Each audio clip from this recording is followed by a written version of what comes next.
નમસ્કાર દર્શક મિત્રો, અતિથિમાં આપનું સ્વાગત છે. અતિથિ લેવો કાર્યક્રમ કે જે કાર્યક્રમમાં વિશિષ્ટ વ્યક્તિત્વની ખાસ મુલાકાત કરાવે છે અને વાતો કરીએ છીએ અંતરંગ. આજે આપણી સાથે છે પુષ્पेंद्र कुलश्रेष्ठा. नाम एक मात्र काफ़ी है, परिचयना मोहताज नहीं. पुष्पेंद्र जी, आपका स्वागत है कार्यक्रम में. थैंक यू देवन भाई. नॉर्मली जब आप स्टेज पे आते हैं कहीं पे भी तो एक परिचय के लिए 2-4 सेंटेंसेस बोले जाते हैं. कई बार आपको भी ऐसा होता होगा कि ये जो 2 सेंटेंस बोले या 4 सेंटेंस बोले, 6 सेंटेंस बोले, या तो कुछ रह गया या तो कुछ ज़्यादा बोल गया. अगर पुष्पेंद्र जी को खुद को अपने परिचय के बारे में 3 सेंटेंस बोलने को कहा जाए, क्या कहेंगे? कौन है पुष्पेंद्र? मेरा नाम पुष्पेंद्र कुलश्रेष्ठ है. पेशे से पत्रकार था.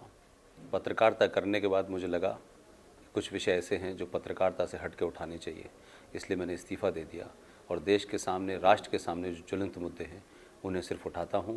सरकार किसकी है किसकी नहीं है, माने जाएंगे नहीं माने जाएंगे, इतना ही मेरा कार्य है. पत्रकार था, यहीं से मैं शुरू करता हूँ आज की वार्ता. पत्रकार था, फिर क्यों नहीं रहे?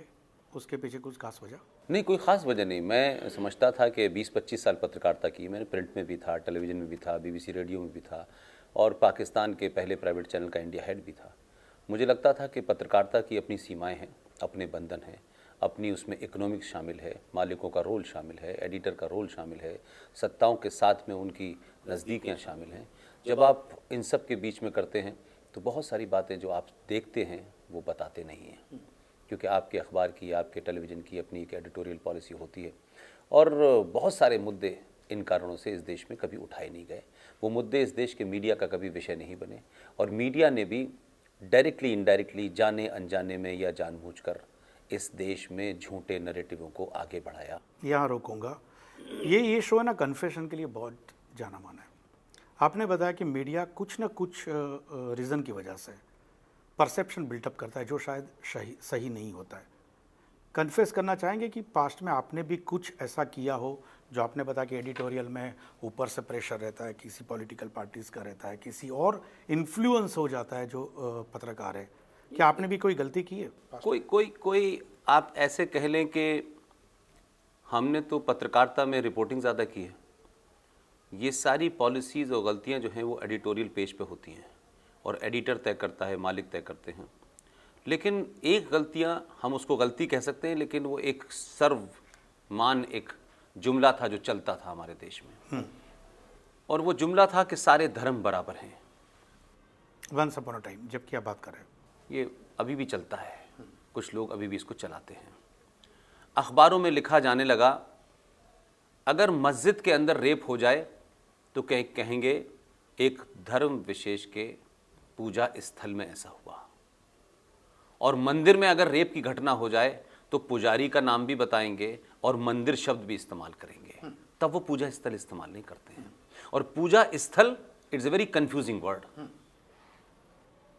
तो हमने मुसलमानों की बस्ती में आग लग जाए तो बस्ती का नाम नहीं बताएंगे, मुसलमान मर जाए तो उसका नाम बताएंगे, हिंदू मर जाए तो नाम नहीं बताएंगे. तो हमने जो पत्रकारिता पढ़ी उसमें ये कहा गया कि आपको किसी का नाम नहीं लिखना है. लेकिन हमने अपने दौर में ये भी चेंज देखा कि धीरे धीरे लोगों ने नाम बताना शुरू किए. वो आपकी वजह से हुआ, आपको लगता है? नहीं, हमने देखा ऐसा हुआ. हम I was not a such a big star journalist कि मैं भारतीय पत्रकारिता को मोड़ सकता हूँ. I was a very small journalist. एक आदमी दिल्ली आया, अपनी नौकरी करी, छोटा सीखने की कोशिश की. हम कभी किसी अखबार के एडिटर नहीं रहे. लेकिन BBC जब मैं गया तब मुझे लगा कि यहाँ पत्रकारिता नहीं हो रही, यहाँ तो मिशन पे काम हो रहा है. BBC को तो बहुत न्यूट्रल मीडिया हाउस कहा जाता है. नहीं, ऐसे कहा जाता है. आप ही के ज़माने के जो वर्ल्ड के लोग थे उन्हीं से आगे आते आते अभी की जनरेशन भी सुन रही है. वो मैंने वही कहा कि मैं उस नैरेटिव का हिस्सा ही नहीं था. हमको तो बना बनाया नैरेटिव मिला ना. BBC बायस नहीं हो सकता. BBC न्यूट्रल है. जब ये शब्द थे तो आपको न्यूट्रल का ज्ञान ही नहीं था. आपको लगता था शायद यही जो मापदंड तय कर रहे हैं, ये जो लीग तय कर रहे हैं, यही फाइनल है. जब आप ज़्यादा समझदार होते हैं तो ये सीधा सवाल मैं पूछने की कोशिश करूंगा कि आपको लगता है जो आपने बताया कि जो एक वक्त एक ज़माने में जो होता था, आपने बताया कि अब भी होता है, तो अभी जिस तरह से प्रेजेंटेशन चेंज हुआ है, कई लोगों का ये भी कहना है कि अभी और कोई ग्रुप इन्फ्लुएंस कर रहा है मीडिया को. Is it so? देखिए, दो चीज़ें होती हैं, एक होता है किसी चीज़ की इंटरप्रिटेशन और एक होता है information. If you are giving wrong information तो आपकी इंटरप्रिटेशन भी गलत होगी। अब जो लोग इन्फॉर्मेशन ही गलत दे रहे हैं, लेकिन एक अखबार का एडिटर, बड़ा नाम, भारत सरकार उसको पद्म विभूषण भी देती है, मैं थोड़ी देर के लिए बता रहा हूँ, अखबार का एडिटर होते हुए फ्रंट पेज पे ये खबर अगर छपती है कि आगरा से सेनाएं दिल्ली की तरफ कूच कर गई हैं और दिल्ली के अंदर तख्ता पलट होने जा रहा है, ये छोटी मोटी खबर नहीं है। उस अखबार के एडिटर ने माफ़ी मांगी? उस अखबार के एडिटर ने कभी स्वाभाविक तौर पे कहा कि मैं ये झूठी खबर छापी थी, किसी के कहने पे छापी थी, किसी एजेंडे के तहत छापी थी? इतनी बड़ी खबर जिसके इंटरनेशनल डायमेंशंस हो सकते हैं, लोगों ने अपने राजनीतिक आकाओं को खुश करने के लिए इस देश में एक अनारकी पैदा करने की कोशिश की। किसका एजेंडा था? जो किसी और अखबार ने खबर नहीं छापी, कहीं नहीं आई ये खबर, लेकिन वो क्रांतिकारी अखबार है, उसके बारे में कहा जाता है कि हमेशा इस्टेब्लिशमेंट के खिलाफ रहा है। वही लोग आज अखबारों से निकाल दिए गए, बेरोजगार हो गए, तो 20-20 करोड़ रुपया बड़े बड़े धनाढ्य लोगों से लेकर के छोटा छोटा यूट्यूब चलाते हैं और आज भी मिस इन्फॉर्मेशन कर रहे हैं। आपकी इंटरप्रिटेशन पे मुझे कोई एतराज नहीं है, आप किस तरीके से किसी चीज को सॉल्व करते हैं। मिस इन्फॉर्मेशन ये कतई मंजूर नहीं। मिस इन्फॉर्मेशन से तो आप ऐसे ही है कि आप मरीज को कहें कैंसर है और आप उससे कहते हैं कि नहीं नहीं आपको कैंसर नहीं, सर का दर्द है। पुष्पेंद्र जी, वक्ता के तौर पे, क्योंकि पत्रकारिता बहुत अच्छी, मतलब जो वाणी है आपकी बिल्कुल अस्खलित बहती जाती है, लोगों के कान तरसते कि अभी और क्या कहेंगे और क्या इशू आएगा, कहने का अंदाज भी आपका एक अलग है। ये चीज़ें ना सिखाई नहीं जाती, सीखी नहीं जाती, ये इनबिल्ट होती है। पुष्पेंद्र जी अच्छे ओरेटर कब एस्टैब्लिश हुए?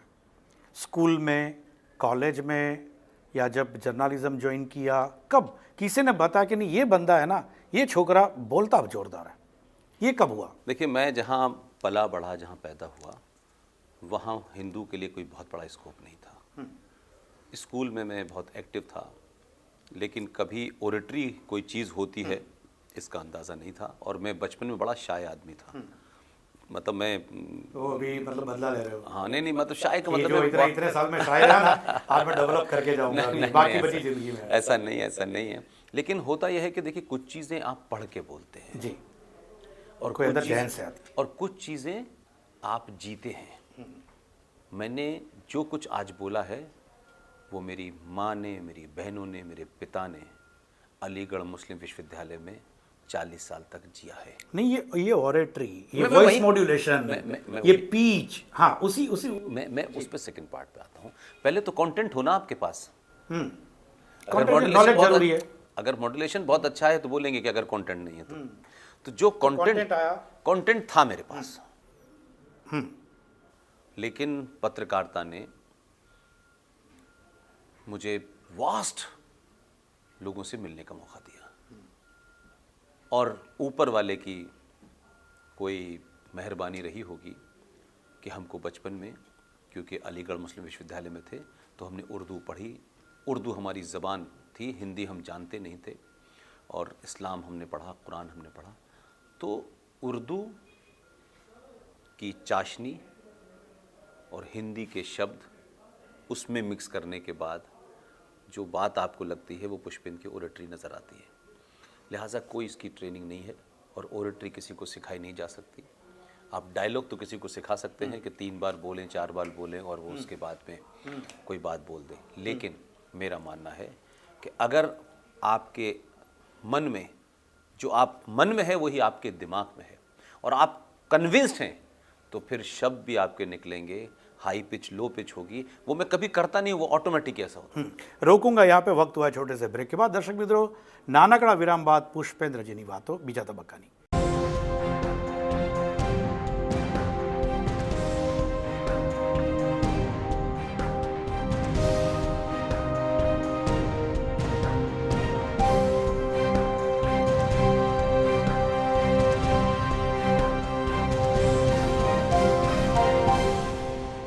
વિરામ બાદ ફરી એકવાર સ્વાગત છે આપનું। કાર્યક્રમમાં હાજર છે ફરી એકવાર પુષ્पेंद्र कुलश्रेष्ठ साथ। पुष्पेंद्र जी, आपकी हर एक बात में मुस्लिम और इस्लाम आ जाता है, इसलिए क्या क्या क्या मतलब, एक तो या तो बहुत प्यार करता है ना आदमी तब भी अंदर से निकलता है, या तो बहुत हेट करता है तब निकलती है। ये क्या है क्या? क्योंकि इतने साल का प्यार और बाद में परिवर्तित हो गया हेट में। पढ़ाई, आपने बताया बचपन, उर्दू की चाशनी, उसमें आप घुले डुले, उसके बाद अचानक हेट और लव स्टोरी मुझे दिख रही है आपकी हर एक स्पीच में। एक जमाने में प्यार किया, बहुत स्टडी किया, डीपली अंदर आप घुस गए इस्लाम में, बाद में अचानक हेट स्पीच। ये मुस्लिम और इस्लाम के बिना पुष्पेंद्र कुलश्रेष्ठ का कोई भी लेक्चर क्या हो ही नहीं सकता। क्योंकि एक पत्रकार, मैं इसलिए पूछ रहा हूँ, एक पत्रकार होता है ना, उसके पास बहुत सारे सब्जेक्ट होते हैं, लेकिन ये पत्रकार सिर्फ 2 सब्जेक्ट के अंदर सीमित रह गया है। रहना चाहते या किसी ने रहने को कहा गया? आपने कहा ये पत्रकार रह गया है, मैंने इसीलिए पत्रकारिता छोड़ दी है। मुझे अपने नाम के आगे कोई ये कहे कि आप पत्रकार हैं, इस पे एतराज़ है। मैं पत्रकार था, और जब तक था तो जो पत्रकारिता के मापदंड थे वो मैंने पूरे किए। आपका दूसरा सवाल है विच इज़ हाईली ऑब्जेक्शनेबल। सवाल ये है कि मुसलमानों से हेट जो है, ये जो शब्द आपने हेट इस्तेमाल किया है, या तो आपने मेरी स्पीचें सुनी नहीं हैं, या आपने इस देश में पिछले कई सौ सालों से बनी बनाए झूठे मक्कारी के नैरेटिव को ये समझ लिया है कि यही सच है। मैंने आज तक किसी मुसलमान और इस्लाम के खिलाफ हेट स्पीच नहीं दी, इसलिए आपको असदुद्दीन ओवैसी की भाषा में हेट एंटी हिंदू और पुष्पेंद्र में हेट इस्लाम नजर आता है, क्योंकि आप इस्लाम के बारे में या तो जानकार नहीं है। ओवैसी भी यही कहते हैं। जब हमने पूछा था तो बोला मैं भी हेट स्पीच नहीं देता। नो, हेट स्पीच है तभी मुकदमा हुआ है। अकबरुद्दीन के खिलाफ मुकदमा हुआ, वो हेट स्पीच के कारण हुआ, भारत के संविधान के उल्लंघन में हुआ। मैंने आज तक एक भी हेट स्पीच नहीं दी, और हेट स्पीच का जिस दिन मेरे ऊपर मुकदमा होगा, मैं साबित करूंगा कि मैं कौन सी बात कहां से कह रहा हूं और किस संदर्भ में कह रहा हूं। मैंने कभी नहीं कहा कि 15 मिनट का टाइम दे दो मुसलमानों को, हम बता देंगे क्या है। यह है हेट स्पीच। मैंने ये कहा कि कुरान, जिसको मुसलमान संविधान से भी ऊपर मानता है, उस कुरान की 24 आयतें जस्टिस Z.S. लोहात, जो भारत का एक मजिस्ट्रेट था, जस्टिस था, उसने कहा, ये रिकॉर्ड पे है, 31 जुलाई 1986 में उन्होंने कहा कि कुरान शरीफ में 24 ऐसी आयतें हैं जो अपने फेलो सिटीजन, उस देश में नास्तिक आस्तिक मूर्ति पूजकों को हत्या करने का आदेश देती हैं। अगर ये नहीं हटाई गई तो भारत में क्या, दुनिया में कभी शांति नहीं हो सकती। मैं उस जस्टिस की बात को रिपीट कर रहा हूं। अगर इसको कोई हेट स्पीच समझता है तो जस्टिस Z.S. लोहात पे मरणोपरांत मुकदमा चलना चाहिए। मैंने कभी नहीं कहा कि कहते कि मुसलमानों को मार करके पिंड छुड़ाया जाए। मैं ये पूछना चाहता हूं सिंपल, आप मुझे बताएं कि मुसलमान भारत की सुप्रीम कोर्ट को नहीं मानेगा? अगर ब्राह्मण कर सुप्रीम कोर्ट को नहीं मानेगा तो मैं भी ये कहूंगा कि आप कौन होते हैं सुप्रीम कोर्ट को न मानने वाले? अगर सुप्रीम कोर्ट है, भारत का इंस्टीट्यूशन है, तो आपको मानना होगा। आप उससे ये तो कह सकते हैं फैसला मेरे हक में नहीं आया तो मैं नाराज हूं, लेकिन फैसला अगर याकूब मेनन पे आएगा, सजाए मौत का आएगा, तो आप ये नहीं कह सकते हैं कि याकूब मेनन की जुडिशियल मर्डर हुआ है। फिर तो हर आदमी इस देश में, हर गुंडा कहेगा कि साहब मुझे सजा, मुझे जाति के नाम पे मारा गया, मैं यादव था इसलिए मारा गया, मुझे बनिया था, ठाकुर था। तो जुडिशरी का फिर मतलब क्या हुआ? तो याकूब मेनन की फांसी मुसलमान की फांसी है, याकूब मेनन की फांसी जुडिशियल मौत है। और अखलाक, एक आदमी गाजियाबाद में उसे भीड़ मारती है, मैंने बार बार ये कहा, वो भीड़ ने जस्टिफाई काम नहीं किया, गलत है। लेकिन एक आदमी का मरना, तो इस देश में मॉब लिंचिंग होती है, अखबार छापते हैं, मीडिया छापता है। सुप्रीम कोर्ट भी कहती है we are not ready to accept Lynchistan in India. लेकिन यही सुप्रीम कोर्ट है, यही भारत है। औरंगजेब और बाबर के जमाने की बात नहीं करता मैं। पूछना चाहता हूं, 2500 कश्मीरी हिंदू पंडितों को उनके साथी पड़ोसी मुसलमानों ने उनकी पूजा और पद्धति के कारण मारा। 5 लाख कश्मीरी हिंदू पंडित दिल्ली के अंदर INA मार्केट के बाहर जगह जगह फुटपाथ पे आज सिगरेट और बीड़ी बेचते हैं। ये वो लोग हैं जिनके 10-10 एकड़ में मकान थे, 10-10, 12-12 कमरों के इनके मकान थे। उन्होंने आज तक किसी मुसलमान को गाली तक नहीं दी, ऊंचे शब्दों में नहीं बोले। कश्मीरी हिंदू पंडितों का सबसे दानिश्वर आदमी, सबसे बुद्धिजीवी आदमी, उसे जब उठा के बाहर लाए और चाकू से दोनों उसकी आंखें बाहर निकाली और जब यहां गोली मारी तो बेटा खड़ा हुआ था, दिल्ली में रहता है। 2 दिन बाद लोगों ने कहा कि ये कर क्या रहे थे। जाके देखा तो उनकी टेबल पर कुरान मजीद खुला हुआ रखा था और वो उसका कश्मीरी में ट्रांसलेशन कर रहे थे। अगर ये कहना हेट स्पीच है तो मैं इसे एक नहीं करोड़ों बार कहूंगा, हजारों लाखों बार कहूंगा। बचपन की कई यादें मेरे हिसाब से बाहर निकलती है, कुछ रिएक्शन एक्शन कहीं पे होता है क्या स्कूल कॉलेज टाइम पे? जैसे आपने बताया कि अलीगढ़ मुस्लिम यूनिवर्सिटी में आपने पढ़ाई की, अलीगढ़ में स्कूलिंग भी वहीं पे की, पैदा ही वहीं हुआ। हाँ हाँ वही तो क्या आपको लगता है कि ऐसे कोई हादसा हुआ था कुछ जो बात रिफ्लेक्ट होती है, या तो फिर इतना स्टडी करने के बाद आपको ये ज्ञान हुआ कि इसमें इतना इतना गलत है? कोई ऐसा हादसा भी हुआ था क्या? अगेन मैं बता रहा हूँ कि ये शो जाना जाता है जो आज तक कहीं नहीं बताई, ऐसी बात बताने के लिए। देखिए, मैंने कुरान शरीफ, जो हिंदू झूठे इस देश में बकवास करते घूमते हैं कि उन्होंने कुरान शरीफ पढ़ा है, मैंने वैसे नहीं पढ़ा, हमारे कोर्स का हिस्सा था। मैंने बगनबेरिया की डंडी मौलाना साहब की पिटाई से पढ़ा है और हमारे दोस्त चाहे सरमद हों, चाहे जमाल हों या दूसरे हों, उनके साथ पढ़ा है। और जो वो पढ़ा है वही याद है और वही आज भी कह रहा हूं।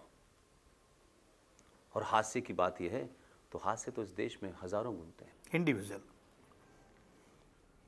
अलीगढ़ मुस्लिम विश्वविद्यालय में 79 में when I was studying in 9th class, मेरी 4 बहनें, हम 5 भाई, जिसके फादर उस यूनिवर्सिटी में रहे हों, हम सब वहाँ पैदा हुए हों। किसी दूर दराज अलीगढ़ से 100 किलोमीटर दूर अलीगढ़ मुस्लिम विश्वविद्यालय के लड़कों का किसी लड़की को छेड़ने में दंगा हो जाए, झगड़ा हो जाए, वहाँ उनके साथ मार पिटाई हो जाए। अलीगढ़ मुस्लिम विश्वविद्यालय में 40,000 छात्रों के बीच में 2 परिवार रहते हों, आप उनके घर में घुस जाएं, आप बहनों का दुपट्टा खींचें, आप मशाल लेके घर के अंदर आग लगा दें, आप कपड़े फाड़ दें, आप लूटपाट करें। 5 किलोमीटर की उस विश्वविद्यालय के अंदर जहां कोई चीज़ बाहर नहीं जाती हो, और जो वहां पैदा हुए हों, जिन्होंने RSS की फुल फॉर्म न जानते हों, हिंदू वर्ड की फुल फॉर्म न जानते हों, लोग हमें पुष्पिंदर खां कह के पुकारते हों, हमें अपनी आइडेंटिटी के ऊपर न कभी शर्म था, न कभी ऐसा हुआ कि हम क्या हैं, हम हिंदू हैं, ऐसा कभी नहीं हुआ। 79 में 40,000 मुसलमानों ने, पढ़े लिखे मुसलमानों ने, इंटेलेक्चुअल मुसलमानों ने, जाहिल सब्जी बेचने वालों ने नहीं, कि नहीं साहब वो जो होता है इंटेलेक्चुअल मुसलमान पढ़ा लिखा होता है और कट्टर होता है, आसपास की सारी दुकानें जला दी। आपने अपनी यूनिवर्सिटी के अंदर प्रोफेसर जौहरी साहब के भतीजे को सिर्फ इसलिए मारा कि वो MBBS का छात्र था, और विश्वविद्यालय के नियम के अनुसार 50% सीटें हमेशा ओपन होती थी। 50 इंटरनल का मतलब होता है 99% मुसलमानों को। उस विश्वविद्यालय में जहां पूरी दुनिया में कहीं MBBS के कोर्स में इंटरव्यू नहीं होता है, लेकिन हिंदू छात्रों को रोकने के लिए वहां इंटरव्यू नाफिज किया गया, और यह डर पैदा किया गया कि बाहर से आने वाले हिंदू अलीगढ़ मुस्लिम विश्वविद्यालय में ज्यादा से ज्यादा अपीयर ना हो, इसलिए आपने प्रदीप जौहरी नाम के MBBS के लड़के की हत्या कर दी, जो मेरे घर से 100 मीटर की दूरी पर लाश पड़ी रही। इस देश के किसी मीडिया ने, इस देश के किसी टेलीविजन ने, और मेरी बात छोड़ दीजिए, उत्तर प्रदेश में यही फ्लैशबैक ने इस मासूम पुष्पेंद्र को एक एग्रेसिव स्पीकर बनाया। मैं मानता हूं कि आप इसको जोड़ सकते हैं सुविधा के लिए। 79 से 89 तक की जिंदगी में बहुत कुछ किया, और पत्रकारिता में आकर के इस, जिसको आप कहते हैं कि इससे ड्राइव हुआ, कोई स्टोरी आज तक इस बुनियाद पे नहीं लगी। तो पुष्पेंद्र जी, सवाल ये होता है कि इतना सारा देखा आपने इस यूनिवर्सिटी में, बचपन में नज़र के सामने ये सब देखा, तो फिर पाकिस्तानी चैनल क्यों? आप मुझसे सिर्फ अच्छा सवाल है आपका, आपने ये क्यों नहीं पूछा BBC क्यों? उसके बाद पहले BBC, हाँ, तो पहले BBC क्यों नहीं पूछा आपने कि BBC में क्यों किया? चलो BBC में क्यों किया, और लेकिन पाकिस्तानी चैनल क्यों? जी, सवाल ये है, मैंने वही कहा कि जब मैं BBC ज्वाइन करूं तो सवाल नहीं होता, तब तो मैं MI6 का एजेंट नहीं कहलाता। लेकिन पाकिस्तान का पहला प्राइवेट चैनल जिसने मुझसे कहा कि आप हमारे लिए काम करना चाहते हैं, मैंने कहा मुझे ये पता ही नहीं है कि हमारे यहाँ कोई संबंध ऐसे हैं कि हम कर सकते हैं या नहीं कर सकते हैं। सिर्फ पीटीआई का एक आदमी भारत का वहाँ जाता था और वहाँ की एपीपी का यहाँ आता था, पाकिस्तान रेडियो का एक बंदा यहाँ आता था, इतना ही पता था। तो मैंने कहा कि जब पत्रकारिता करनी है, हम बीबीसी में भी काम कर सकते हैं, हम वॉशिंगटन पोस्ट के लिए भी लिख सकते हैं, हम वॉइस ऑफ अमेरिका के लिए भी काम कर सकते हैं, तो पाकिस्तान के लिए हमने परमिशन पूछा कि भाई कर सकते हैं या नहीं कर सकते हैं। उनका कर सकते हैं। पत्रकारिता में मुझे ये बताइए, आप तो खुद मुझसे बड़े पत्रकार हैं, अगर आपको कोई ऐसा ऑफर मिले जिसमें आप ही वो काम कर सकें और पूरे देश के पत्रकारों को वो अपॉर्चुनिटी ना मिले, तो आप नहीं करेंगे? पत्रकारिता की बात कर रहा हूं। यह होता कि कोई खामोशी से पत्रकारिता की जा रही है और पत्रकारिता की आड़ में कुछ हो रहा है, तो हिंदुस्तान की सारी एजेंसियां 12 साल तक ऑन थी। 12 साल तक उन एजेंसियों के लोग सरकार के तहत हमसे बातचीत करते थे, उनको पता था हम कब जाते हैं कब आते हैं, और ऐसा नहीं था कि हम कहीं छुप के जाते हों छुप के आते हों। इसलिए कि मैंने अलीगढ़ मुस्लिम यूनिवर्सिटी में पैदा हुआ जहां आइडिया ऑफ पाकिस्तान पैदा हुआ था, और मैं बचपन में ये सुनता था, मुसलमान ये नारे लगाते थे, ये जो आज केरला के गवर्नर बने बैठे हुए हैं, कई सारे लोग और हैं, एक जेल में बंद है रामपुर का, ये सब मेरे सीनियर थे। मैं उस ज़माने सुनता था कि अगर मुसलमानों की आवाज़ दबाई गई तो सरहद पार जा सकती है। मैं सोचता था सरहद पार कहाँ जा रही है, तो मुझे लगा एक बार सरहद पार जाने का मौका मिला है तो देख के आता हूँ वहाँ पे क्या होता है। यहाँ रोकता हूँ। અંતિમ ચરણ की बातें करें इस ब्रेक के बाद। दर्शक मित्रों, समय થયો છે વિરામનો। અંતિમ ચરણની વાતો એક વિરામ બાદ।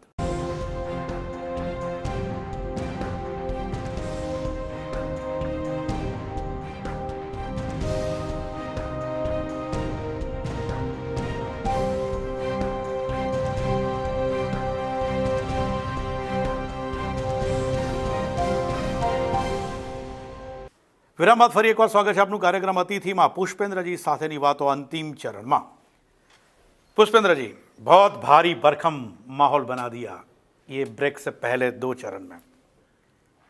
मासूमियत हर एक इंसान में होती है, एक बचपना हर एक इंसान में होता है, एक प्यारा सा इंसान हर एक इंसान में होता है।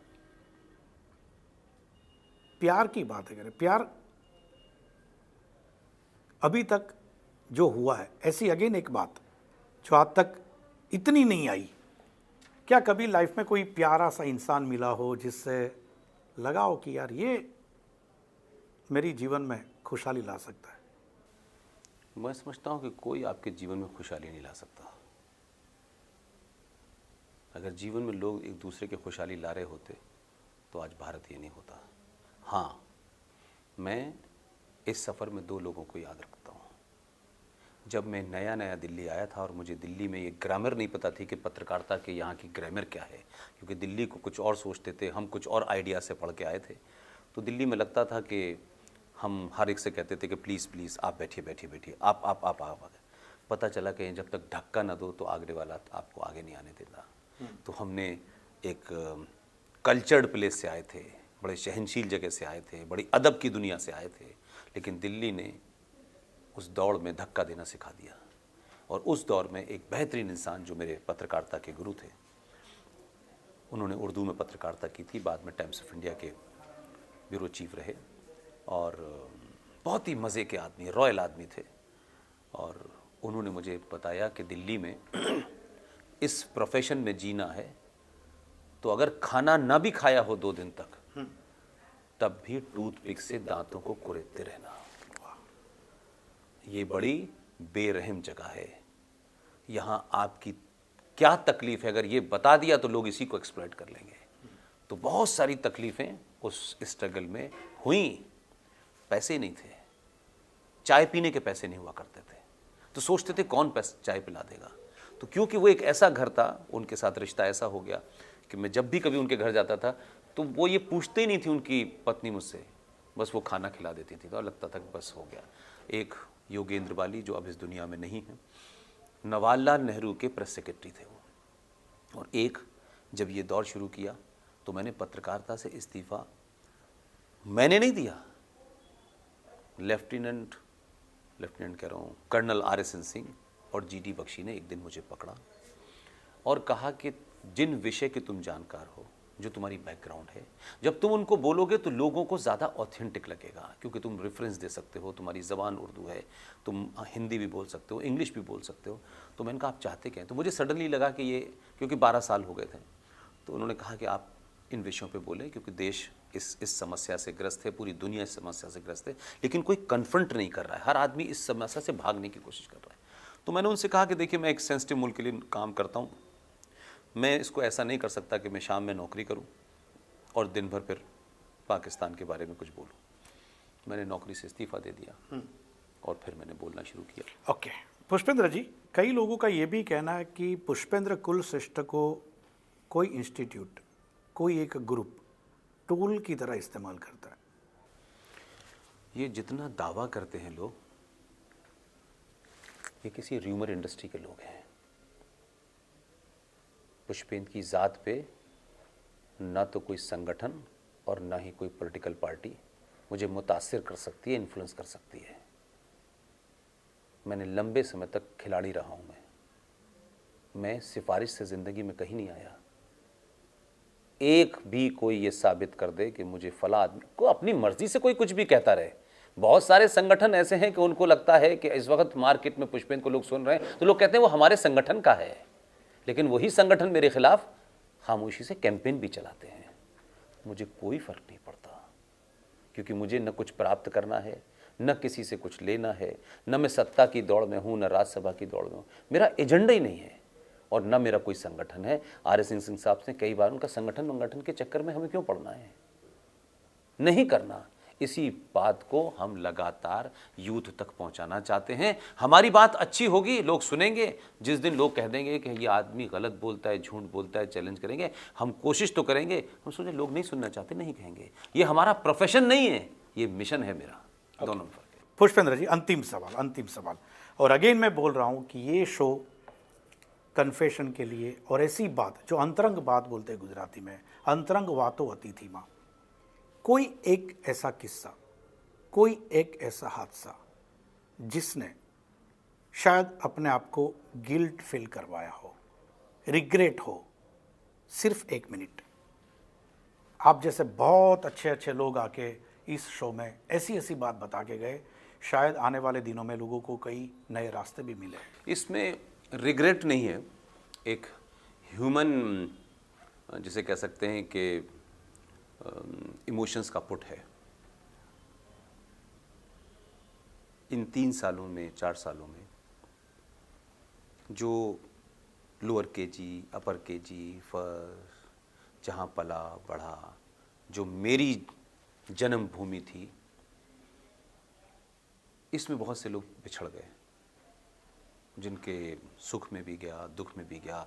वो भी हमारे साथ खड़े रहे और ये कभी पता ही नहीं चला कि हमारे उनके बीच में कोई डिफरेंस है। कुछ लोग कहते हैं कि जब वो लौटना चाहते हैं तो अपने बचपन के दोस्तों के साथ चले जाते हैं, तो सारी दुनिया बिल्कुल अलग होती है। और वो मेरी ज़िंदगी का एक ये कड़वा सच है कि मेरा पूरा माजी, पूरा पास्ट आज नहीं है। मैं ना लौट सकता हूँ, न वो लोग हैं। इसलिए मेरी ज़िंदगी अब एक नई ज़िंदगी है, मुझे इसी में एक्सेप्ट करना है। मेरे इमोशंस, मेरे सेंटीमेंट्स, कभी कभी लगता है अच्छा एक बार वहाँ जाना है, लेकिन नहीं जा सकता अब मैं। वो रास्ते मैंने खुद बंद किए हैं, इसलिए उसकी तकलीफ़ भी मुझे है, लेकिन वो तकलीफ़ मेरी निजी है। वो लोग भी मिस करते होंगे, मुझे पता है, अलग अलग से मुझे खबरें मिलती हैं। लेकिन आप कभी स्कूल के दिनों में मिलने जाने थे, मेरा वो पास्ट ही ख़त्म हो गया, वो मेरी जन्मभूमि ख़त्म हो गई। और मैं देखना भी जाने चाहूँगा तो मुझे मालूम है कि वहाँ मुझे कई सारे सिक्योरिटी के साथ जानी होगी। That is my biggest regret in my life. Thank you very much Pushpendra ji, हमसे बात करने के लिए बहुत बहुत शुक्रिया। तो दर्शक मित्रों, आती खास बात पुष्पेंद्र कुलश्रेष्ठ સાથેની। મેં શરૂઆતમાં જ કહ્યું કે આ એક એવું વ્યક્તિત્વ કે જે બહુ જ બિંદાસ બોલે છે, એને જે લાગે છે તે બોલે છે, પરિચયના મોહતાજ નથી, એમના એક એક શબ્દ એ જ એમનો પરિચય બની જાય છે। ફરી મળીશું નેક્સ્ટ એપિસોડમાં એક નવા અતિથિ સાથે। ત્યાં સુધી આપશો નમસ્કાર। Thank you very much. Thank you Devubhai, thank you very much.